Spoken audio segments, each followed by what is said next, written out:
Shalom. Bapak Mama saudara yang diberkati oleh Tuhan,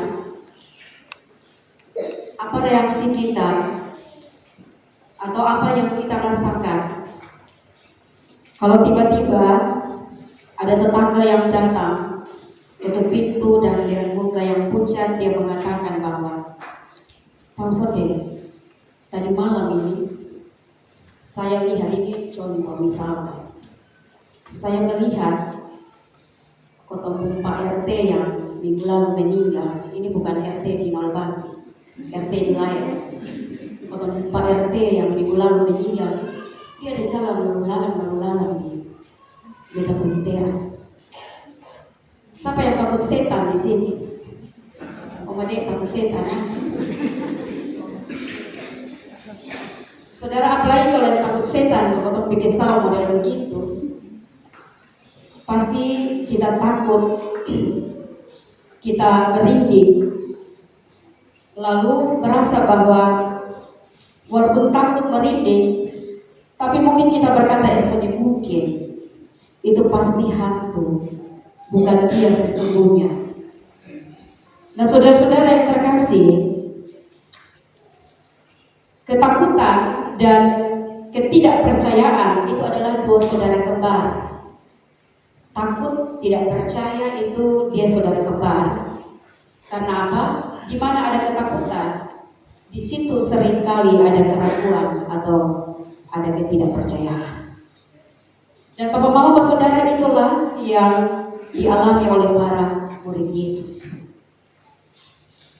Setelah Tuhan Yesus mati, kita tahu berita-berita bahwa para murid ini hidup dalam ketakutan yang sangat luar biasa. Mereka bersembunyi, mereka ada dalam rumah dengan pintu-pintu yang terkunci sangat rapat.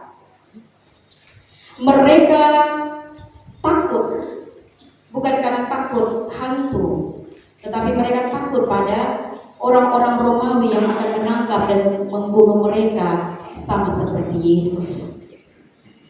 Dan saudara, di tengah ketakutan mereka akan orang tentara-tentara Romawi, tiba-tiba ada kabar dari perempuan-perempuan yang datang mengatakan bahwa Yesus bangkit. Saudara, apa reaksi para murid? Dikatakan bahwa mereka tidak percaya. Apalagi dalam pasal 24 ayatnya yang ke-11, di situ ketika para perempuan-perempuan datang menyatakan kabar bahwa Yesus bangkit, para murid mereka menganggap bahwa itu berita omong kosong, berita yang tidak benar. Padahal saudara-saudara, kita tahu juga bahwa dalam perayaan-perayaan Paskah, bacaan-bacaan kita di sekitar ini, kita tahu bahwa para murid ini adalah orang-orang yang sudah 3 tahun hidup melayani berjalan bersama-sama dengan Yesus. Dan dalam perjalanan mereka bersama dengan Tuhan Yesus, mereka melihat ada mujizat-mujizat yang Tuhan Yesus lakukan. Mereka mendengar sendiri bahwa Yesus pernah berkata bahwa aku ini akan mati, tetapi aku pun juga akan bangkit pada hari yang ketiga. Tetapi saudara, ketika kabar kebangkitan itu datang, mereka ragu, mereka tidak percaya. Kenapa saudara? Karena ketakutan membuat mereka lupa pada janji Tuhan. Mereka lupa karena Yesus pernah berkata. Dan saudara, kita pun juga sering demikian. Karena ketakutan, karena tekanan-tekanan hidup, kecemasan, segala sesuatu yang kita alami yang namanya takut dan tertekan, pasti kita akan lupa pada firman Tuhan yang pernah kita baca. Kita lupa pada janji-janji Tuhan. Yang kita ingat itu hanyalah masalah. Yang kita ingat itu bahwa saya ini selagi tertekan. Yang kita ingat itu hanyalah sebuah ancaman. Yang kita ingat hanyalah rasa takut. Bapak Mama, ada orang yang telepon saya. Telepon lalu dia kasih tahu, dia cerita tentang, walaupun lewat telepon, dia cerita tentang persoalannya bahwa dia sedang tertekan. Dan dia mengatakan bahwa sudah tahu lagi ini sepertinya masalah sudah ada jalan keluar. Saya tidak omong apa dengar saja. Dan dia bilang, saya rasa-rasa kayak semua hilang dari dunia. Kalau saya berdosa, saya mau bunuh diri. Karena saya tidak kuat lagi dengan ini tekanan hidup. Lalu dia omong bahwa sudah banyak hal sudah dia lakukan. Dan saya bilang, sudah banyak hal yang kamu lakukan. Berdoa belum. Dia bilang berdoa dalam keadaan tekanan yang luar biasa ini. Bagaimana saya dapat berdoa? Berdoa juga percuma. Untuk apa berdoa? Berdoa juga kalau coba berdoa ya dia seperti jawaban seperti doa makan ya iya. Dan orang selalu bilang bahwa doa makan itu adalah doa yang langsung dijawab. Selesai amin langsung potong menghadap meja makan. Dan itu otomatis ada. Tetapi dalam hal ini saya sudah tidak bisa berdoa. Saudara, saya hanya mendengar lalu karena dia sudah omong semua hal sampai menangis. Dan saya bilang, coba tenang, potong berdoa. Walaupun lewat telepon, mari kita berdoa. Dan saya mendoakan dia. Ini baru kejadian baru kemarin, beberapa hari lalu. Lalu saudara, kemarin orang ini telepon kembali di saya. Dia bilang, terima kasih pendeta. Memang ternyata doa itu ampuh. Kalau saya tidak telepon ibu pendeta dan ibu pendeta tidak ajak saya berdoa, pasti saya sudah ambil jalan pintas. Dan ibu tahu Sonde, setelah selesai berdoa, saya langsung dapat jawaban. Pertolongan itu ada. Papa Mama ini kesaksian nyata yang baru beberapa hari terjadi, sehingga saya bagikan ini kepada Papa Mama saudara semua. Seringkali saudara dalam tekanan hidup, apapun yang kita alami, yang namanya masalah-masalah, kadang kita sudah ingat tentang Tuhan lagi. Mau ingat untuk berdoa pun juga kita rasa buat apa berdoa. Tetapi kebenaran mengatakan bahwa doa itu punya kuasa. Ketika kita mau membangun relasi kita dengan Tuhan, mau membangun hubungan kita dengan Tuhan dalam persoalan apapun yang bagi kita secara manusia tidak ada jalan keluar, tetapi di dalam Tuhan ada jalan keluar. Amin. Amin. Saudara yang terkasih, murid-murid merasakan demikian. Mereka merasa bahwa sudah tidak ada jalan keluar, sehingga mereka lupa pada janji-janji Tuhan, lupa pada perkataan Tuhan, semasa Tuhan Yesus masih ada bersama dengan mereka. Kadang juga kita lupa tentang janji-janji Tuhan dalam kita berhidup. Nah, Bapak Mama saudara yang terkasih, dalam bacaan ini mengatakan bahwa ketika mereka tidak percaya, mereka ragu-ragu, apa yang Yesus lakukan? Apakah Yesus marah kepada mereka? Apakah Yesus langsung bilang kepada mereka, "Hai kamu orang-orang tidak percaya"? Kan saya sudah pernah bilang berkali-kali. Apakah Yesus demikian? Tidak. Yesus justru datang sendiri menjumpai mereka. Dalam bacaan kita ayat 36, ketika mereka sedang bercakap-cakap tentang hal itu, Yesus tiba-tiba berdiri di tengah-tengah mereka. Saudara yang terkasih, Yesus ini tidak tunggu murid-murid siap dulu. Yesus juga tidak tunggu murid-murid tunggu kalau takut habis dulu baru saya datang. Tidak. Tetapi Yesus langsung datang di tengah-tengah ketakutan dan keraguan-raguan para murid. Dan saudara, kata pertama yang Yesus katakan, damai sejahtera bagi kamu. Yesus tahu bahwa para murid ini takut. Yesus tahu bahwa mereka ini ragu.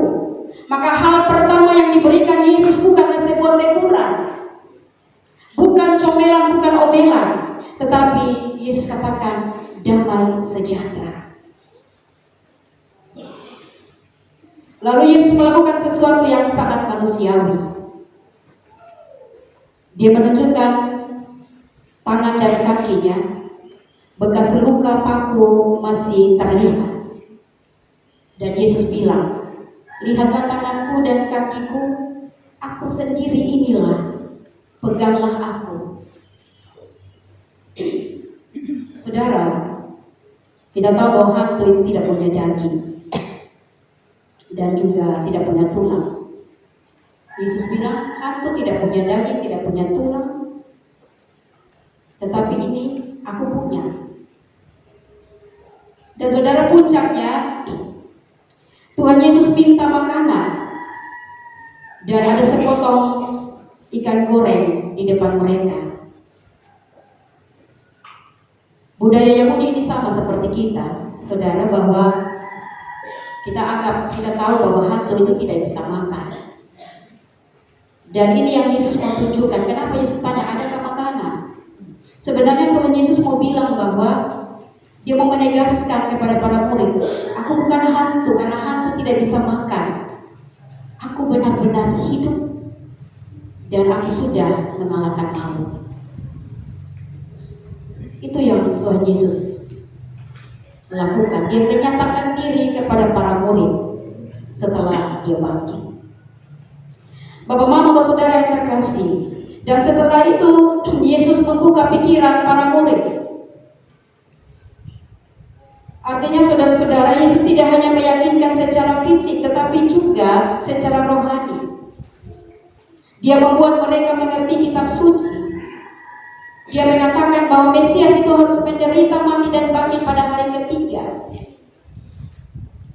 Yesus mengingatkan kepada mereka bahwa beta sempat bilang di besok bahwa beta akan mati, tapi beta akan bangkit pada hari ketiga. Yesus kembali membuka kebenaran selubung-selubung yang menutup mereka, sehingga mereka tidak mengingat tentang kebenaran-kebenaran itu. Lalu saudara, Yesus memberikan tugas besar kepada para murid. Kamu adalah saksi dari semuanya ini. Kekasih Tuhan, para murid diyakinkan bukan untuk duduk diam, tetapi untuk pergi dan meyakinkan orang lain lagi bahwa apa yang mereka saksikan, yang sudah mereka lihat, mereka juga harus bisa saksikan itu kepada orang lain. Bahwa Yesus bangkit, kematian itu sudah dikalahkan. Pertobatan dan pengampunan dosa itu harus diberitakan di dalam nama Yesus kepada segala bangsa. Bapak-bapak, inilah inti daripada Injil. Bahwa setiap orang yang bertobat dan percaya kepada Tuhan Yesus, dosanya diampuni. Tidak perlu pakai bayar. Tidak perlu juga kita harus pergi ziarah ke Yerusalem baru dosa-dosa kita diampuni. Kalau kita ada berkat lebih dan kita pengen untuk pergi ke Yerusalem, silakan. Tetapi itu bukan menjadi syarat untuk kita harus naik Yerusalem. Kita juga tidak perlu puasa 40 hari. Kalau ada yang mengambil keputusan untuk puasa, silakan. Tetapi itu pun juga bukan menjadi syarat agar saudara diampuni. Cukup dengan saudara bertobat dan percaya. Dan Yesus, Dia tidak memberikan tugas ini tanpa bekal. Dalam bacaan kita ayat yang terakhir, Yesus bilang, aku akan mengirimkan apa yang dijanjikan Bapakku, yaitu kuasa Roh Kudus. Bapak, mama, bapak, saudara yang terkasih, dari firman Tuhan hari ini, maka apa yang menjadi makna bagi kita? Yang pertama, saudara, Yesus yang bangkit itu Dia nyata, Dia bukan hantu. Cerita ini bukan dongeng, cerita ini bukan mitos. Dia hadir di tengah-tengah ketakutan kita. Dia hadir di tengah-tengah penderitaan kita, tekanan-tekanan hidup yang melanda kita. Jadi bapak, mama, bapak, saudara, ketika kita takut akan masa depan, kita takut tentang sakit penyakit, kita takut kehilangan pekerjaan, takut akan kematian, ingat perkataan Yesus. Yesus bilang, damai sejahtera bagi kamu. Aku sudah bangkit, aku sudah hidup. Aku hadir, ada bersama denganmu. Itu yang pertama, saudara. Makna dari firman Tuhan ini mau mengatakan kepada kita bahwa dia bangkit itu kebenaran, dan dia hadir itu sebuah kebenaran. Dia selalu hadir, sehingga apapun yang menjadi persoalan kita, jangan sampai ada keputusasaan. Jangan sampai di antara kita tidak punya harapan. Harapan dalam Tuhan itu selalu ada. Datang membangun relasi dengan Tuhan. Bapak Mama, seperti kesaksian tadi ya di awal, saya bilang bahwa jangan putus asa. Semua orang punya masalah, tapi kadang-kadang dengan masalah-masalah itu sebenarnya Tuhan rindu akan kita. Karena mungkin kau punya relasi sudah jauh dengan Tuhan. Kau sudah pernah lagi membangun hubungan yang dekat, yang intim dengan Tuhan. Kita tidak punya lagi saat-saat teduh dengan Tuhan. Kita tidak punya waktu berdoa dengan Tuhan. Dan saudara, kadang-kadang juga masalah itu datang agar supaya kita bisa kembali lagi mengalami kasih mula-mula dari Tuhan, mengalami lagi hadirat Tuhan.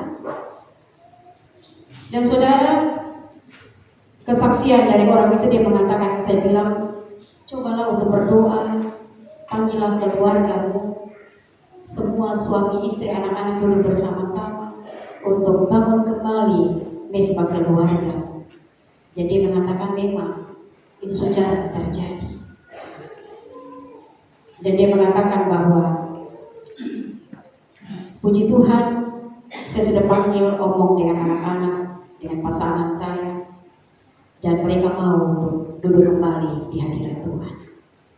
Jadi saudara, itulah kadang-kadang persoalan itu datang karena Tuhan menginginkan kita, menginginkan agar relasi kita itu kembali ada keintiman dengan Tuhan. Sebenarnya itu kasih Tuhan yang sangat dalam. Dia tidak mau kita jauh-jauh, sehingga dia kembali tarik kita untuk kasih dulu kembali ada pada rel itu. Itu yang pertama. Yang kedua, saudara, damai sejahtera hanya datang dari Tuhan Yesus.